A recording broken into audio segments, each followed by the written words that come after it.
again here on freebaredanceclasses.com. So today we're doing a technique video in our series of 30 days of belly dancing. If you haven't heard, make sure you check out the website to see what it's all about. I'm posting a video basically every day for 30 days for this month of March.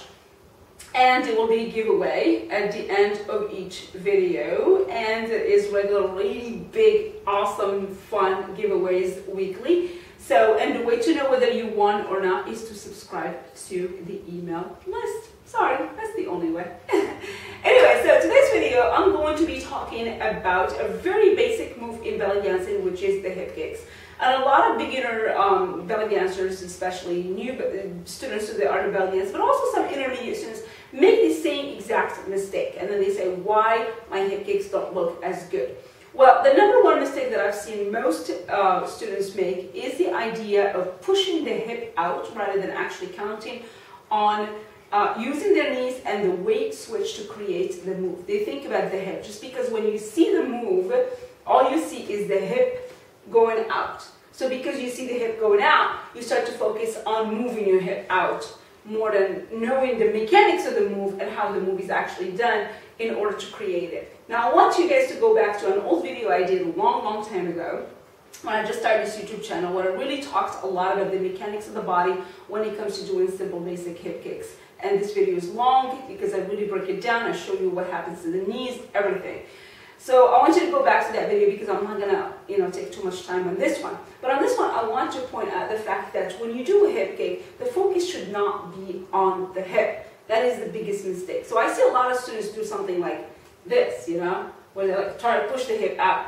The movement, although it does look like it's coming from the hip, although when we see it, we see the end result on the hip level, it does not come from the hip. Sorry.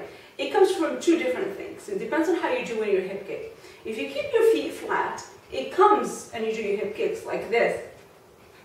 It comes from two things. Bending the knees, first of all, because you have to bend the knees. And when you bend your knees, what you do is there is a certain weight shift that goes to the side. So now all the weight is on this side. And when I do my hip kick on the other side, I'm creating this hip kick on this side from two things. From the fact that I'm bending the other knee now, but also from the fact that all my weight is coming from this side, because it is now put on this side. It's coming off from this side and it's shifting to the other side. So two things are very important to create a good hip kick. Weight shift and knees must be bent. And whether you do the hip kicks feet flat or not, it doesn't matter. You still have to bend your knees slightly. A lot of people say things like, well, when I do one on my feet flat, it doesn't come from bending my knees. Okay, maybe you're not bending your knees as much, but you're still bending your knees, okay? And I challenge you to find it differently. Everybody bends their knees to do hip kick, except that when we have our feet flat, we don't bend as much, that's all. So we don't see it. But we're always bending the knees, because the bending of the knees is what really allows for that weight shift to go from one side to the other, okay? So make sure you bend your knees slightly if you have flat feet like right now. Shift all the weight to one side, and it's a quick snap. This is the other trick to this, is you can't do it slowly because it looks like a swing rather than looking like a kick. You gotta do it in 1 second. So it's like bam, all right? And then switch the weight.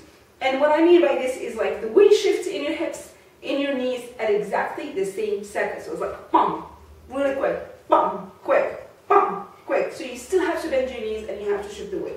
If you focus on the hip and you try to do things like this and pushing your hip out, you're never gonna get it. So do not focus on the hip. That's the end result, but that's not where the move comes from. Okay, I don't want to make this video too long, so hopefully that answered the question. This is really one of the most common questions I get, whether I'm doing a workshop, a class, or online. I get lots of emails from you guys about this. And this is definitely by far one of the biggest mistakes. I have done a lot of videos before about other moves where I kind of mentioned like the most common mistakes for different moves. I've never done one for a hip kick, but I honestly would say if I would summarize all the mistakes that I made when it comes to hip kicks, I would really find them all go to the same exact ending point, which is the fact that there's so much emphasis on the hip rather than on the knees and on the weight shift. Okay, so hopefully you find this helpful. Let me know if you need questions, put them on the comment, and I would be, I promise you, I would be very diligent this month of March when I'm doing my 30 days video series to be answering all the comments on the YouTube channel and also on the blog. So definitely make sure you check it out. Subscribe to the email list because that's where you're going to get all the giveaways for the month of March. There's plenty of fun giveaways, and they're announced only in the email, and their winners are only announced in the email. So definitely make sure you join the email list. I'll see you guys next time in the next video on freefinanceclasses.com.